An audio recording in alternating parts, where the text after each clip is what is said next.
Well, I issued an invitation this morning for someone to join us to have a discussion, and he's under some criticism for not having invited other people to join the discussion he had yesterday.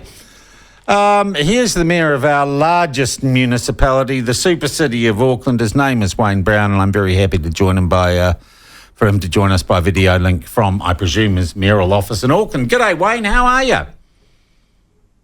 Good morning. A little bit dusty. A little bit dusty. Why are you dusty?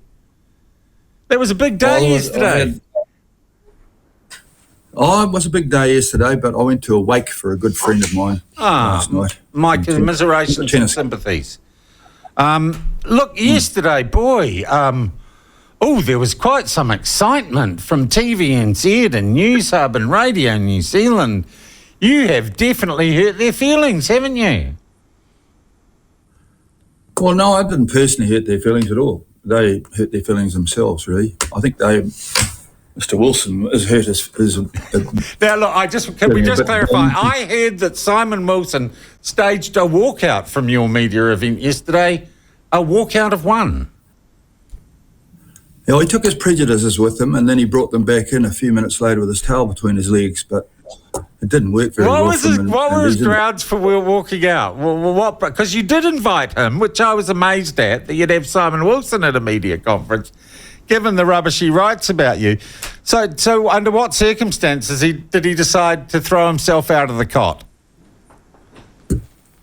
Well, apparently I didn't invite... I didn't personally invite any of my staff did that anyhow, but they didn't invite one or two others there.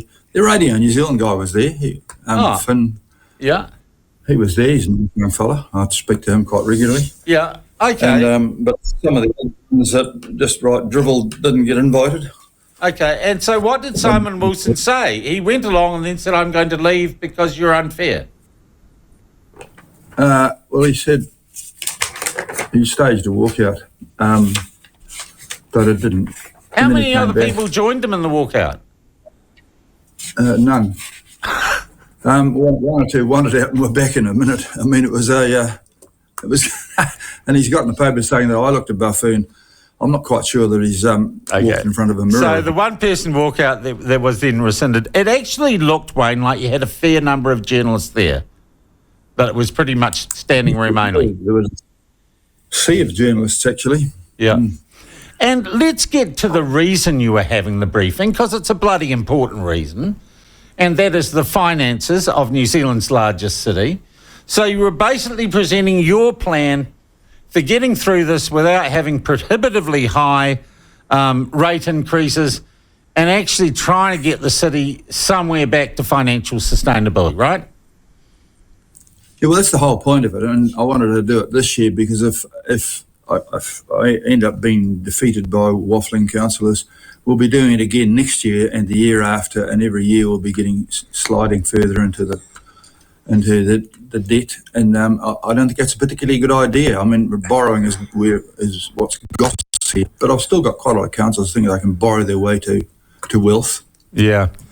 And one of the central planks, I'm not going to say central plank, it doesn't live and die on it, but the sale of the current council shareholding in Auckland Airport is part of hitting that debt problem quickly and head on. Because at the moment, those shares do not represent an investment that really gives much return to Auckland City, and it is not the best use of that money when you're paying interest on debt that could be retired, right? Pretty much so. If you pay out $100 million a year in interest in order to earn something that gives you back $20 to $30 million, it's just dumb. And I heard someone before saying that was mortgaging the future or something, borrowing. If you shortchange the future, it's just by borrowing, because it's your grandchildren have to pay it back. Right. You need, and it has to be realised too, you are not like Grant Robertson and the Labor government. You do not have a stranglehold on power. You can't come up with a plan and say that's what we're going to do. You have to get this through a council which has to vote on it, and you have to get consensus. So it's not like it's my way or the highway, right? So actually communicating these ideas to the people of Auckland, who can then discuss it with the people who are going to vote on it, is quite important. Have you seen what you would consider a rational opposition idea to the sale of the Auckland Airport shares? And how important is that to you in the context of what you're trying to do budgetary-wise? Well, no, I haven't seen a rational alternative to that. Why you would own something that doesn't cover its cost of owning it makes no sense. I mean, people don't do that with their own money, but these people seem to be quite happy to do it with somebody else's money. And so we've had independent advice that told us clearly the best result is to sell it and to sell it now. And there are people who want to buy that, and those are people who are cashed up and who have, unlike us, and who have long-term aspirations. If you're in a retirement fund, you take cash off people when they're 30 and you give them something back when they're 60. So you can wait round till the airport comes right. But we do an annual thing, and you're quite right. Compared to the Minister of Finance has got a really easy job compared to mine. All the people around him have to be in the same team. B, he doesn't have to consult about what he's going to do. And C, he's just allowed to print money to cover the gap. None of those options are available to me. So the point of yesterday's meeting was getting across to the public as well what we're trying to do. And the public seem to be quite rational. They're not writing in the paper, but they seem to be quite rational. They understand what I'm trying to do, and I'm trying to get them to perhaps talk to some of my councillors and say, look, I think you should give this serious thought. So your hope is that by explaining these things to the general public, they might educate the councillors who get to vote on this, and you can actually do something within a reasonable time frame. Pretty much. Yeah.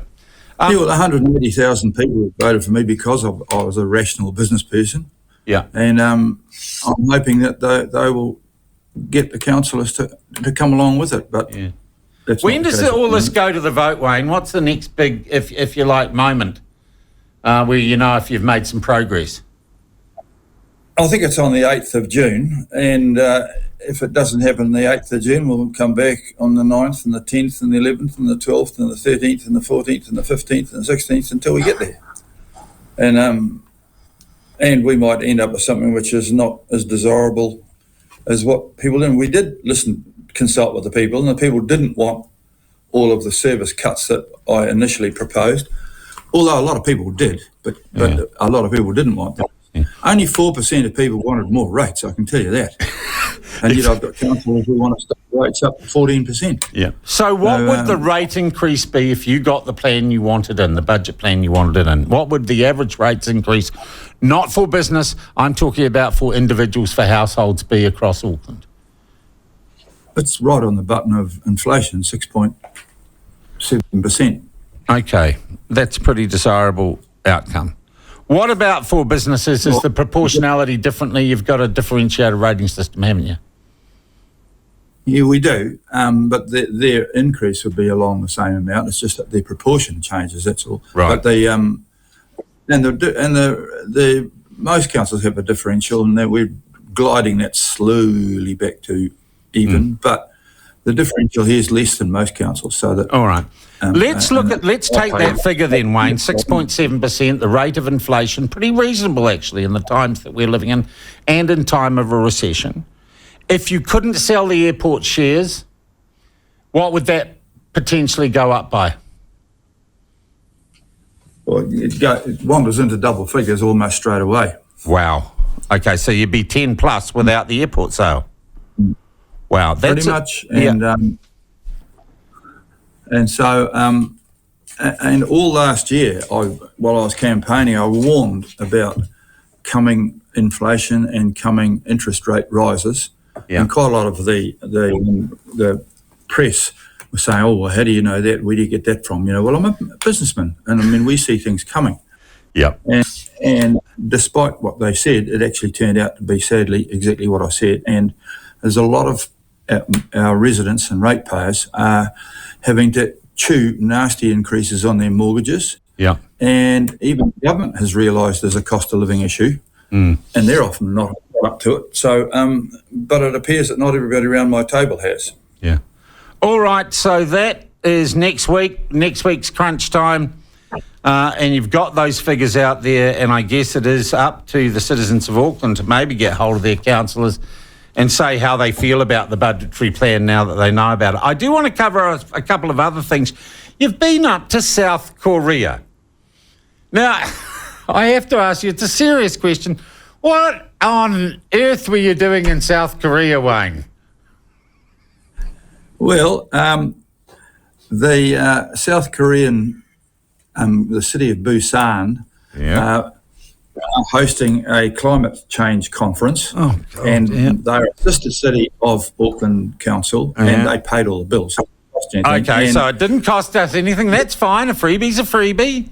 But what worth was it? It had a couple of useful things. First of all, the invited mayors had to speak about how they were going for climate change, and I wanted to see how we were going. And it turns out that we're going quite well, actually, with the exception of places in Denmark and who are a bit further down the track. Yeah. We were certainly well ahead of. What do you mean going for climate change? What does it mean? What do you mean? What's the measurement you're using? Well, what steps the council have over the last few years made in terms of legislative changes and in practical changes. To do what? And steps that they're making towards this. Plus, there was another bonus there as well. Busan is actually the second largest transfer port in the world, and the fifth largest port in the world. And I wanted to visit the port while I was there. Oh, okay. And I took. Oh, you've hit something. Hello, something we happened. No, it's all right. We're all good. We're still going. Someone sent you an email, Wayne. Okay. That's what's happened. Okay. So you looked at the port, you were there. Okay, that kind of justifies the freebie to South Korea, to Busan. I guess I would have taken it if I'd been given the opportunity and it wasn't costing my shareholders any money as well. And I only was away for 2 working days, so, Yeah.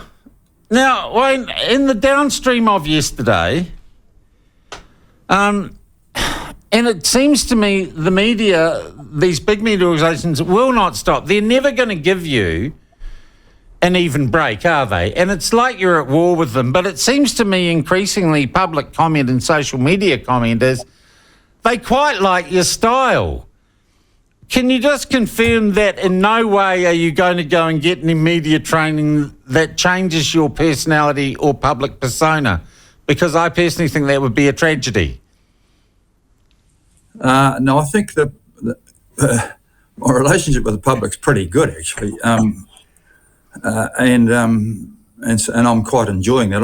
I'm not here for the media. I was here for the ratepayers, and the ratepayers are the public, and I think they get that.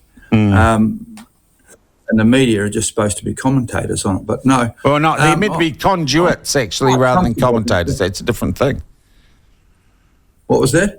They're meant to be conduits, not commentators necessarily. They should say what you say and say it to their audience so that their audience know what you say. And they should ask you the odd question. True. You know. Well, that'd be helpful too, but some of them are opinion writers rather than media. Okay. Are you going to, or are your staff going to continue not inviting certain media to media events?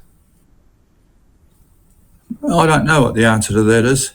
But you're their boss, you can tell them, you can instruct them, or do you just take their advice on who gets to come? It's a team effort. I'm supported by them, and they sometimes say that's a bridge too far, and sometimes they say it's not enough, and sometimes I say I'm just going to be me. All right. And it seems to be working all right from where I'm sitting, and in terms of the public. And if I've got a couple of opinion writers who are not mad about me, well, it's all right. It's interesting, they turn off the comments quite quickly in the Herald after. Isn't it funny how a lot of these open and tolerant media organisations don't like people pointing out when they think their stories are crap? Wayne, I also want to take this opportunity to promote a charity thing that's going on that I'm involved in on the 4th of July, the mayoral debate for flood relief. Tell us about that, if you've got the details. Yes, well, that's been floating around for a while, but I do want to do a fundraiser for the flood relief for the people involved in that, and then someone came up with the idea of a debate. I think you're part of it somehow. I am indeed. As is, I think, Leo Malloy. I think Guy Williams is involved. You're involved. And it is on the 4th of July, and it's a kind of debate. And I think the moot is the media are drongos, which... I think the moot is all the media are drongos. Yeah. And I've got to prove that not all of them are drongos. Yeah, well, see, I actually have to prove that they are drongos. You've only got to show up to do that. We've started already, have we, Wayne? That's nice. Okay, it's game on. Look, it should be a really good event, and it raises money. Look, on that issue too, the government finally came out yesterday and said, look, 700 homes, there's this flood-affected buyback scheme. Then you got the Category 2 homes where you can't build back unless there's been some remedial work, and the other ones, remedial work, get on with it. Not perfect, but I guess that provides some certainty, some way to move forward for a whole lot of people who have been pretty hard hit, eh? It does, and I'm pleased that they've made a good step like that with the government. But you have to be very cautious here. You can actually set and train some awkward precedents if you don't think this carefully through. I mean, they're dealing with those 700 houses which are precipitous, but the actual housing market's a bit precipitous at the moment itself. And prices are dropping a bit, and so there's going to be some care to land in a safe and sensible place on this. I mean, we're all concerned about that, which is why I'm organising that charity event. But it's tricky. There's some tricky areas in that, and so we're plotting for care. We have underway an increase in part of the rates is to actually give a bit more flood relief. How much will the government be paying for the home buybacks, for the buyback, the voluntary sellouts? We're not exactly sure. I don't think that's not been determined exactly yet, from what I understand. And whilst we saw the announcement yesterday that is involving the government and councils, we actually haven't met with them to see just how much our contribution is yet. But a good step forward, and they are tackling it. We've underway with things like making way for water, which is ways of improving the performance of quite a lot of our stormwater channels and catchments. Yeah. Hey, Wayne, someone's just texted me, and it's a good idea, mate. Is that debate going to be live on telly? We should find a broadcaster. We should invite TVNZ to it.